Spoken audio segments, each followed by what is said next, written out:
सदगुरु कबीर साहब जानते हैं हम सबों की कमजोरी, इसलिए वे कहते हैं कि तुम जिस भौतिक सुख की कामना कर रहे हो वो भौतिक सुख भी सुमिरन से तुम्हें मिल जाएगा। तुम्हारे भाग्य में ना हो और फिर भी तुम एकदम तन्मय दक्षित होकर सुमिरन करते हो। विश्वास करो, अधीर मत हो। 4 दिन आपने सुमिरन किया तो आप मत सोचो कि जादू के 4 दिन में ही काया पलट हो सकता है। 4 दिन में भी काया पलट हो सकता है, 40 दिन भी लग सकते हैं काया पलट होने में, 1 साल भी लग सकता है, लेकिन काया पलट होगा। 2 साल भी लग सकते हैं, 4 साल भी लग सकते हैं।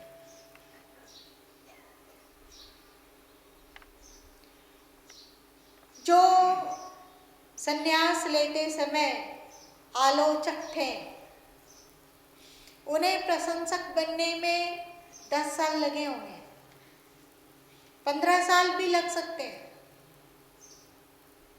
लेकिन गुरु माँ के अंदर में ये विश्वास था, सत्यमेव जयते, अपने दिल में कोई राग द्वेष नहीं और राम का सुमिरन और मन में भावना सर्वे भवन्तु सुखिना।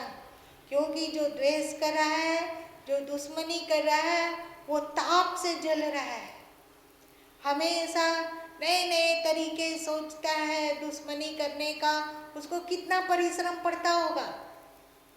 वह दुख से मुक्त हो, सबको ही सुखी हो, इस भावना को प्रतिफलित होने में 15 साल लग गए होंगे, तो लग गए, पर विश्वास नहीं डोला, विश्वास नहीं डगमगाया। गरल सुधा रिपु करहि मिटाई, गोपद सिंधु बहुत सागर है, वह गोपद के सिंधु गोपद की तरह हो जाएगा, छोटा सा सिमट कर, जिसमें हनुमान जी की तरह हमारे पास शक्ति ना भी होगी। हनुमान जी को तो 100 योजन का समुद्र लांघना पड़ा था, हम लोगों को उतना बड़ा समुद्र लांघने की आवश्यकता नहीं पड़ेगी। हम लोगों का जो समुद्र होगा, जैसे गाय का खूर एक खूर जितना पड़ता है, उसको एक छोटा सा बच्चा भी टाप के आगे बढ़ सकता है। तो सदगुरु कबीर साहब यहाँ पे तुलसीदास जी कहे गोपद सिंधु, तुम्हारे लिए भवसागर छोटा सा हो जाएगा। भवसागर मतलब क्या? दुख।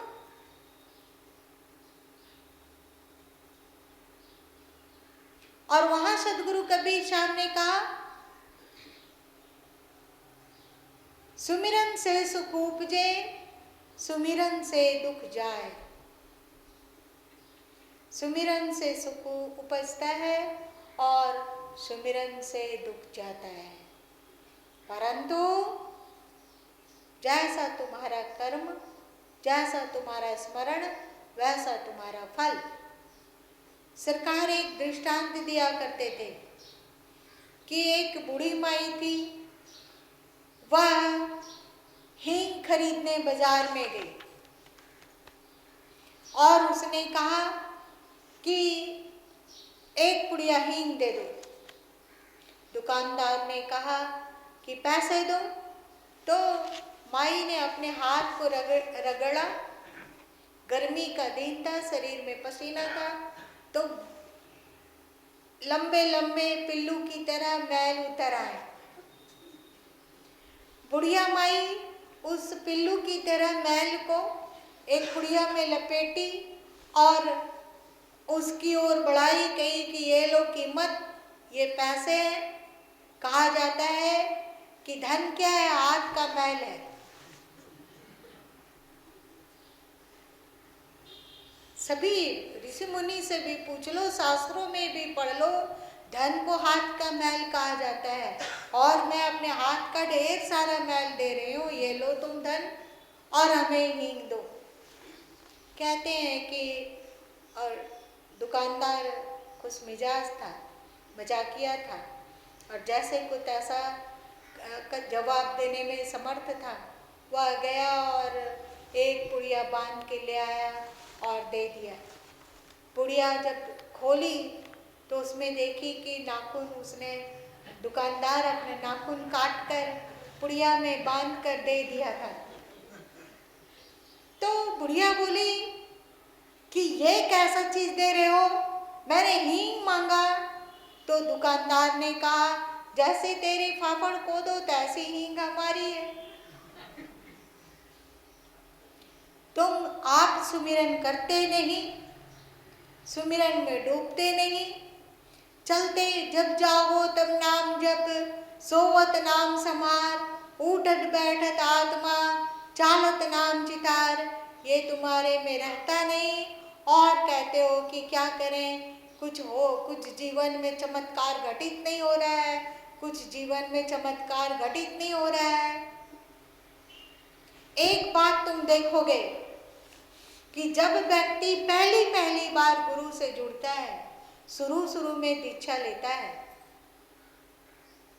तो उसके जीवन में बहुत चमत्कार दिखता है।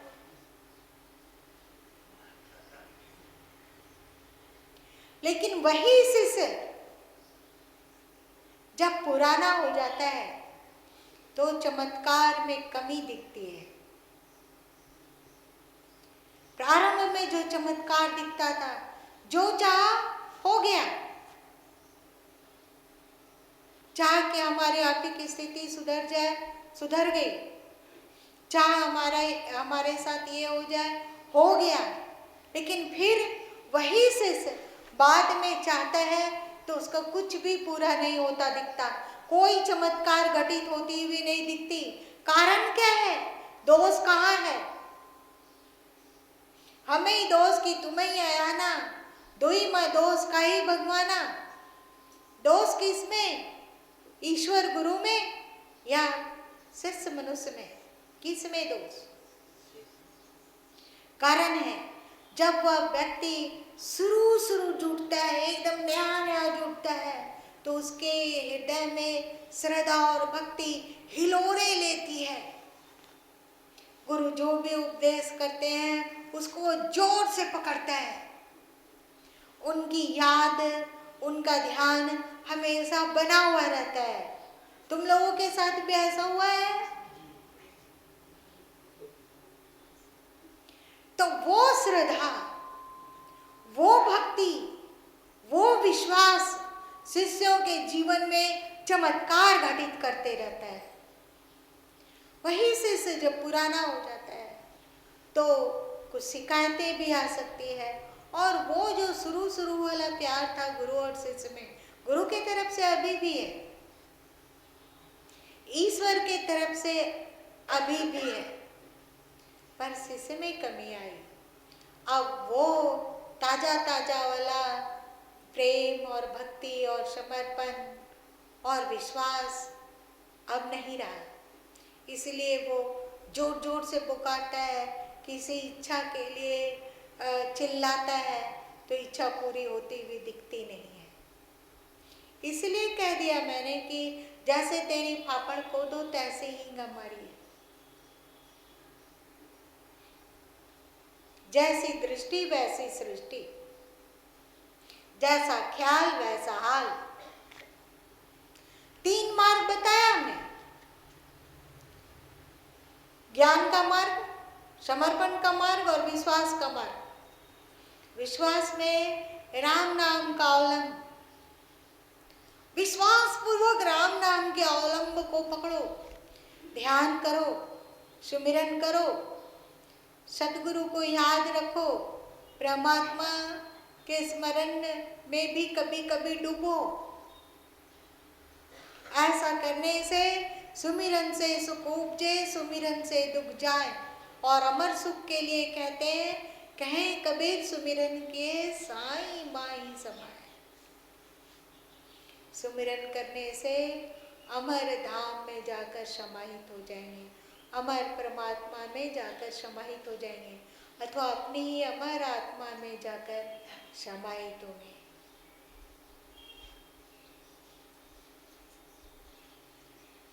एक औषधि अनेक लाभ।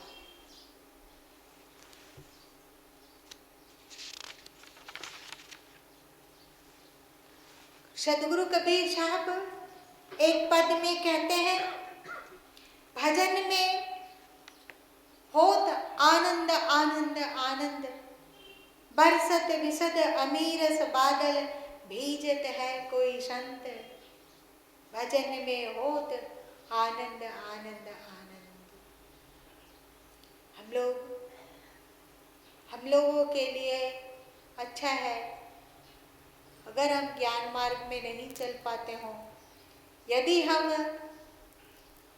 समर्पण में नहीं उतर पाते हों, डर लगता है, कलेजा कांपता है कहने में कि जो तुम्हारी मर्जी सो करो, नान बाबा ना, तेरा कौन ठिकाना, तेरा सिर फिर गया और तू हमें भूखों मार दिया, रोग से भर दिया। कहते हैं बतायो फकीर पंजाब के हो गए। एक बार वे कहीं पैदल चले जा रहे थे तो उनका पैर दुखने लगा। उन्होंने कहा, हे भगवान कुछ सवारी की व्यवस्था कर दो, अब चला नहीं जाता। तब उनके पैर में कांटा चुभ गया और कांटा चुभा तो वे वहीं बैठ गए और अपना पैर उठाए।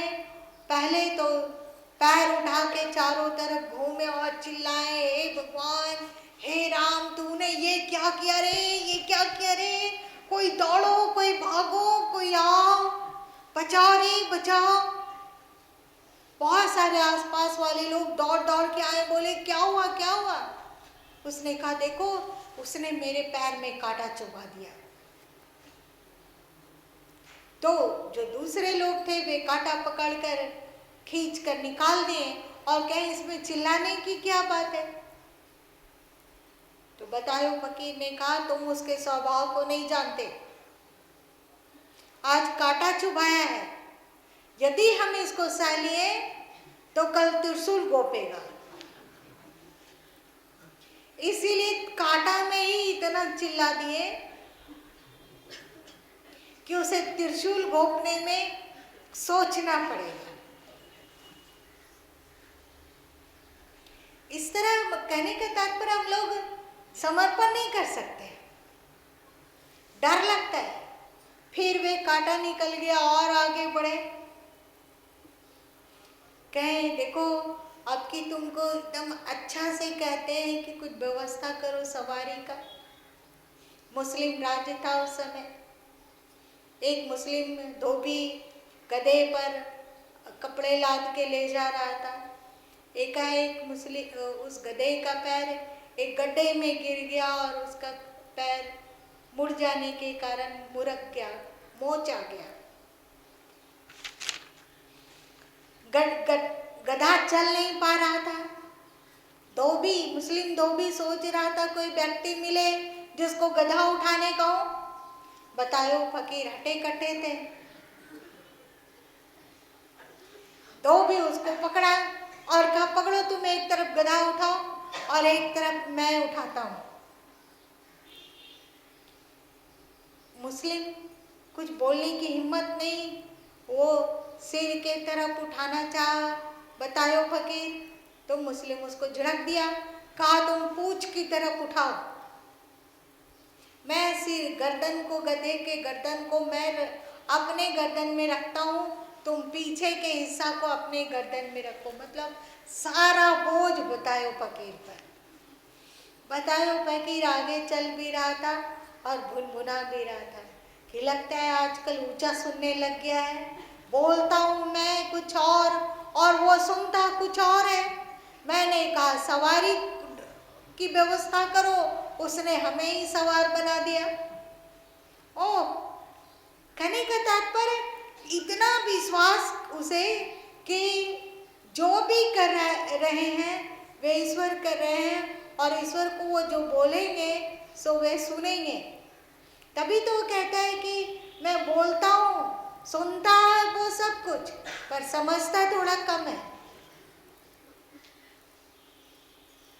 मैंने कहा सवारी की व्यवस्था कर, मुझे ही सवारी बना दिया। वो भी गधा का सवारी बना दिया।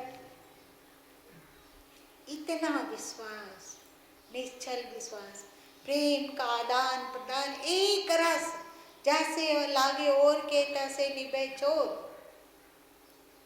जैसे प्रारंभ में प्रेम भक्ति श्रद्धा लगी, उसी तरह अंतिम श्वास तक निभ जाए। ये है विश्वास का मार्ग। विश्वास का मार्ग के साथ हम लोग नूतन वर्ष में प्रवेश करेंगे, राम नाम पर विश्वास करते हुए, भरोसा करते हुए। आप लोग 28 तारीख से नवरात्रा प्रारंभ हो रहा है। आप लोग सब के सब अपनी शक्ति के अनुसार व्रत करें, सुमिरन करें, पाठ करें। अधिकतम संख्या अपनी ताकत के अनुसार ले लें। जो नमक चीनी दोनों छोड़ सकते हैं वे नमक चीनी दोनों छोड़ दें। तेल को छोड़ दें, केवल शुद्ध घी से सब्जी वगैरह हरी सब्जी बना लें। चना मूंग वगैरह का इस्तेमाल कर सकते हैं। रोटी चावल छोड़ दें। जो बिना नमक चीनी के नहीं रह सकते हैं वे या तो सेंधा नमक रख लें या तो गुड़ रख लें। पेड़ा और मिठाई ये सब वर्जित है। इस विश्वास के साथ कि जो नाम का प्रभाव, राम का नाम, शिव जी के जहर को अमृत कर दिया, वो मेरे भी जीवन में खुशियों का सृजन करेगा। सब यदि मेरे जीवन में दुख क्लेश रूपी प्रेत पिशाच रहेंगे तो वे मेरे सेवक बनकर रहेंगे, मेरी सेवा ही करेंगे, मुझे सुख ही पहुंचाएंगे, मेरे जीवन में मंगल ही करेंगे, हमें चोट नहीं पहुंचाएंगे, हमारा हित नहीं करेंगे, हमारे जीवन में दुख नहीं आने देंगे।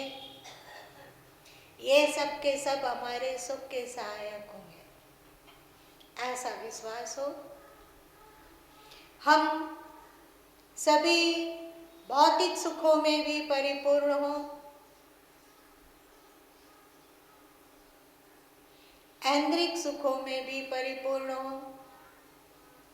मरण धर्मा सुखों में भी परिपूर्ण हो और अमर अविनाशी अतीन्द्रिय सुख, आत्म सुख, परमात्म सुख में भी भाव विभोर हो। जैसे चाशनी में रसगुल्ला डूबा रहता है, वैसे हम सब भी अमर सुख में डूबे रहें। भौतिक जगत में किसी चीज की कमी ना देखें, सब सुख हो। प्रश्न उठता है, इस तरह निश्चल विश्वास कैसे हो? इसके बारे में हम लोग अगली बार सुनेंगे। आज इतना ही।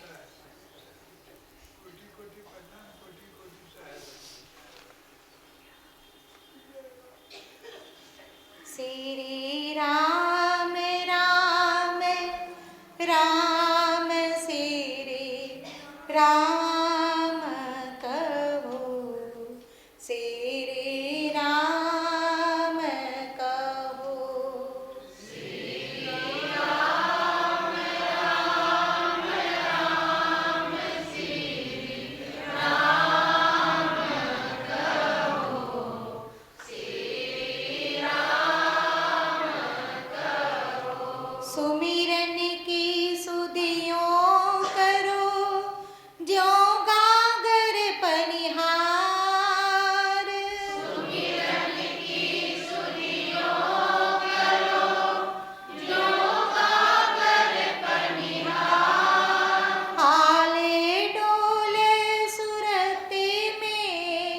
कहे कबीर विचार, आगे बोले सुरति में, कहे कबीर विचार, श्री राम कहो, श्री राम कहो, श्री राम राम राम, श्री राम कहो, श्री राम कहो। सुमिरन की सुधियों करो, ज्यों सुर भी सुत माई, सुमिरन की सुधियों करो, ज्यों सुर भी सुत माई, कहे कबीर